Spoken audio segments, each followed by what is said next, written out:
It is now 6 o'clock. Good morning. Thank you for being with us on THV 11, streaming on THV 11 Plus. I'm Karen Fuller. Hayden is off today, but let's go to meteorologists Tracy Bain and Ashley King with traffic. Joining us now as they watch the roads and the skies. And what else do you guys not do? We're just watching everything, so we're like Santa. Yes, exactly. We know. Yeah. Oh, yes, I believe that. Kids, you listen. Parents do. Oh, well, the good news is it's going to be a beautiful day. It is Monday, so we're all kind of a little sleepy from the weekend, but hopefully you were outside and you enjoyed the day. It's the first day of school for our friends in Pine Bluff. No one's cheering. No, the kids are. It's just the parents cheering. It's going to be a beautiful day to start school. We are looking at those temperatures around that bus stop time, around 70s to low 70s. It's going to warm up today, but the humidity is going to stay pretty low, so not too bad. I don't see any reason we can't get outside for maybe some lunch if your school allows that, and for recess and for PE. I think it's going to be great. And it is beautiful, glowing, if you will, across the capital city. We're seeing a little sunshine this morning, and temperatures are right around 70 degrees. That dew point around 68, not too bad. And a little wind, not much of a wind, but around the state, we're still seeing a lot of 60s. Hey, Ashley, your family's a 64. That's really cool out there. So it's a nice start to, again, this first week of August, work week anyway. We're seeing some 70s, but a lot of 60s, which we like. Now, 93 for a high today. Lots of those upper 80s, lower 90s. Just a couple of areas that are going to kind of go a little extra into those mid to upper 90s. But we'll all see that as we're heading into mid part and later in the weekend, but not tomorrow. Tomorrow, looking for 94 again, and a little bit of an uptick in that temperature as we're heading into Wednesday. But we'll talk a little bit more about what to expect today. We can enjoy this beautiful weather for that first day of school. And Tracy had this already pulled up when I walked in here, and it looked so pretty. I thought, well, we're just going to keep it there for a second. I think she was showing you how there's no wind there with the flagpole. And then we've got Saracen Casino, and this is kind of next to where the school is located. Is that right, Tracy? So, yeah, in Pine Bluff. So kids are back in school today. It just blows my mind that that's already happening. Here it is, the 1st of August. So one of many schools that are going to be heading back here in the next couple of weeks. And as far as the roads go around Central Arkansas, it looks like we just had an accident that occurred on Interstate 530. So I want to go ahead and zoom in here to see what's going on with this. So we'll click on that, and it says the right shoulder is blocked with this accident, 530 northbound at Pratt Road, which is around exit 7. And it doesn't look like it is moving slowly on our roads. They're still looking all green if you're traveling I-530 northbound. But we'll keep an eye on that and update you again to see how that accident is doing. Hopefully it'll be clear the next time we get a traffic check. But that's what's happening right now. Ashley, thank you. Happening today, the Pine Bluff City Council is set to take the next step after moving the control of the city's aquatic center under the Parks and Recreation Department. Today's agenda includes 4 resolutions to update job descriptions for the manager, office coordinator, pool operator, and lifeguard. The changes follow a review of the facility after 2 incidents earlier this summer. You recall one of them, the death of an 84-year-old woman found unresponsive in the whirlpool.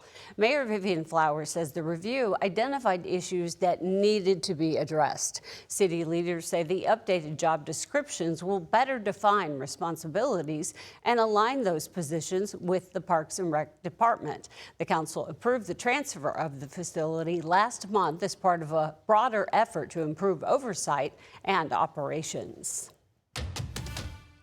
In Northwest Arkansas, the Fayetteville Black Historic District is a step closer to becoming a reality. After reviewing updated boundaries, the City Council is set to take a final vote tomorrow on the proposal. And if approved, it would become Fayetteville's first local historic district recognizing the city's Black community. City leaders say the plan has strong support, and the designation would help preserve the area's history while still allowing property owners to make changes with some exterior projects, of course, subject to review.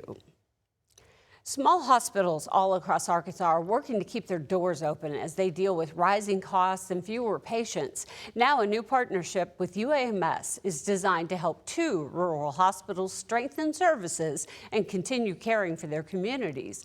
According to the Arkansas Advocate, UAMS will co-manage Mena Regional Health System and Helena Hospital.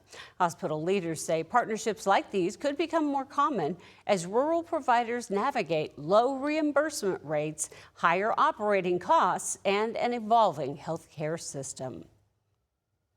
The Trump administration, meantime, has rejected Arkansas's request to extend the Our Home Medicaid expansion program, putting coverage for more than 200,000 low-income Arkansans in question.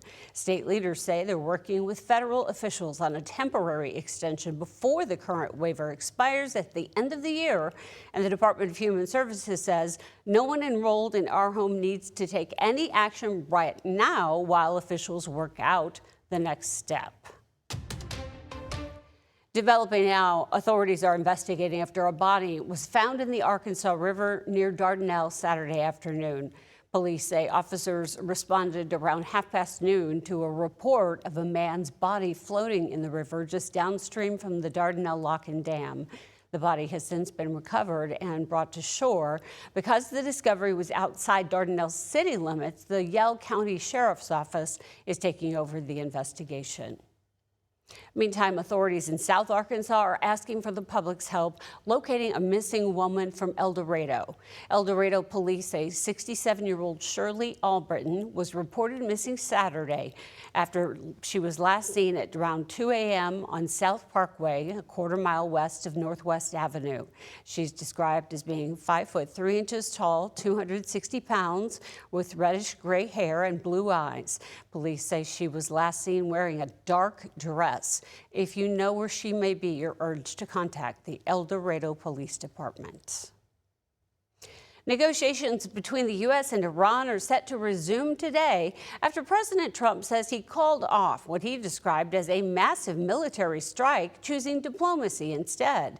However, Iranian officials have since denied talks of any negotiations. The rebuttal by Iran comes after the president claimed the framework for a deal was in place. Trump says talks would focus on reopening the Strait of Hormuz as tensions remain high across the region. About 50,000 U.S. troops remain deployed in the Middle East, while Congress weighs another $67 billion for the war effort. We've got 18 dead Americans. Prices have skyrocketed across the country for the American people. Rent is going up. And this president is not dealing with the issues that the American people need him to deal with. I don't think anybody's satisfied with the level of information that we're receiving, although it is a dynamic conflict. The State Department is also urging Americans in the region to stay alert and be ready to leave if the conflict should escalate. Meantime, oil prices are falling after President Trump's announcement on the pause in strikes against Iran. Brent crude and U.S. oil both dropping more than 5% Sunday, while the national average for gas fell to $4.09 a gallon. Here in Arkansas, prices dropped to $3.72, about 7 cents lower than last week, though prices remain well above pre-war levels. Acting Attorney General Todd Blanche is rescinding plans for a nearly $1.8 billion fund that would have compensated allies of President Trump who claimed political persecution. The move comes after Republican senators raised concerns over the proposal and threatened to block Blanche's confirmation as permanent Attorney General. The Justice Department says no money was ever distributed and no claims were processed. The Senate Judiciary Committee is expected to vote on Blanche's nomination tomorrow. Nearly 90 large wildfires are burning across the West, including in Oregon, where Air Force crews are helping guide aerial drops of fire retardant. Fires across the Pacific Northwest have scorched nearly 2 million acres. As correspondent CBS Adam Yamaguchi tracks the growing threat from Los Angeles. Fierce wildfires are raging on residential streets in eastern Washington state. Fire crews and residents in Spokane encountering apocalyptic scenes, fast-moving flames tearing through neighborhoods and engulfing one house after another. Look at that. Holy moly. Fire officials say flames jumped the Spokane River, the towering walls of black and orange smoke swallowing the suburban skyline. Oh my gosh, bro. Donalda Brantley recorded this video as she and her boyfriend evacuated their neighborhood with only the clothing on their backs. You could just hear like fire and just popping of just explosions, it sounded like, of like other fires going on. And then there's like power lines that we heard that had fallen or something. And so there's just so much going on. It was very frightening. Justin DeRider is with Spokane Fire. We've got trees down, we've got gas lines still flowing, we've got water lines still flowing. We still got a lot of work to do. Firefighting planes can be seen dropping water and retardant to contain the blaze, the scorched landscape visible by air. The wildfires fueled by strong winds, dry air, and high temperatures. Thousands forced to evacuate after warnings from the National Weather Service yesterday, issuing their most urgent fire alert. Tom Stokesbury is coordinating fire efforts for the state. This is still a current active firefight. We have a lot of firefighters on the ground. We're working really hard to keep these three fires, in their current footprint. More than 600 structures have been lost, another 5,000 threatened. It's probably the hardest day in my 31 years at Spokane Fire Department. Keep our firemen, our police officers, and everybody else in your prayers. All right, let's check in with meteorologist Tracy Bean and the forecast here at home to help you plan your day. And there is some wildfire danger in parts of Arkansas. Tracy? Yeah, we haven't had to talk about this in a while, especially in northwest Arkansas, but we are seeing a bit of a drought developing in that area. And again, we're seeing a few of those winds, and maybe with that lower humidity, we're starting to see some chances there. But it's a very moderate risk. You know, we're not really looking at the whole state. And as far as that goes, we're just having to keep an eye on things, right? Extra careful, especially in those areas maybe where there's a lot of camping and hiking.